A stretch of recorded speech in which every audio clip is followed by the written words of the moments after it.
For perspective on all of this now, we turn to Daniel Byman. He's a professor at Georgetown University and the author of A High Price, The Triumphs and Failures of Israeli Counterterrorism. Professor, you heard the Israeli foreign minister there say the goal here is to dismantle the Islamic Iranian infrastructures in the West Bank. Who is he talking about? What are the groups that we know are operating from there that threaten Israel? The West Bank is home to a number of different Palestinian groups. Islamic Jihad, Hamas, both have a presence there. But the biggest problem for Israel in recent years have been smaller groups that are really not affiliated with any of the major organizations, often composed of local individuals. And places like Jenin have been hotbeds for these groups. And what do we know about those groups? Have they been able to launch strikes into Israel? For the most part, they haven't attacked within Israel. Their efforts have been concentrated at times on Israeli troops, but especially going after Israeli settlements on the West Bank. But what about the way in which Israel has gone in here? We saw the combination of airstrikes and ground battles and also bulldozing roads and communities. Why those tactics?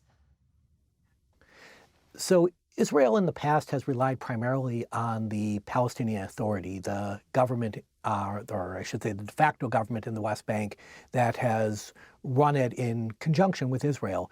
And their security forces have become weaker. Israel has over time ignored them. So Israeli officials are deciding to take action on their own because they feel the Palestinian security forces won't do so.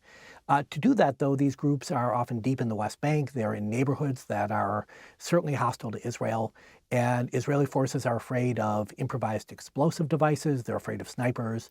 And so they often go in with these massive armored bulldozers that detonate IEDs before they can hurt people. They are basically sniper-proof, but at the same time, they're incredibly destructive. They shield Israeli forces, but they destroy Palestinian neighborhoods. And the much larger Israeli efforts are ways to control the territory more, to go after the arms caches, to have a better chance of arresting or killing individuals, but it is a far more destructive, intrusive approach. Professor, the ongoing violence and the increase in violence in the West Bank hasn't gotten as much attention, obviously, as Israel's war against Hamas in Gaza.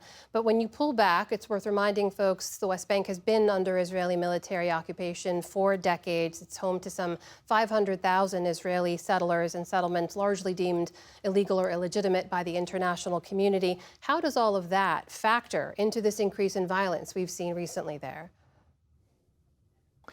So the West Bank is far more sensitive politically for Israel than Gaza.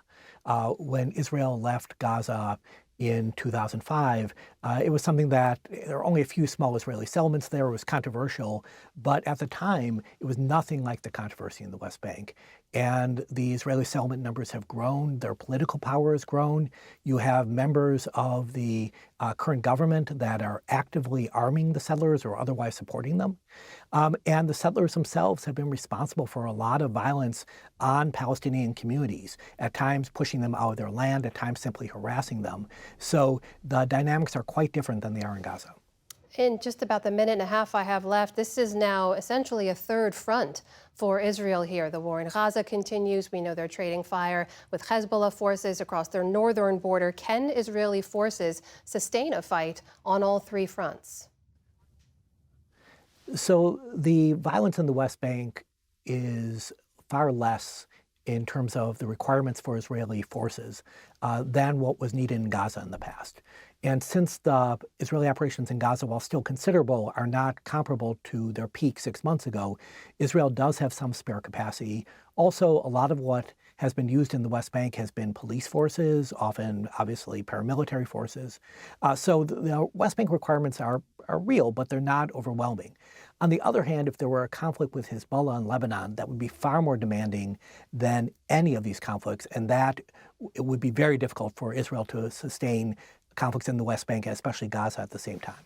That is Georgetown University Professor Daniel Byman joining us tonight. Professor, thank you very much for your time. We appreciate it. My pleasure.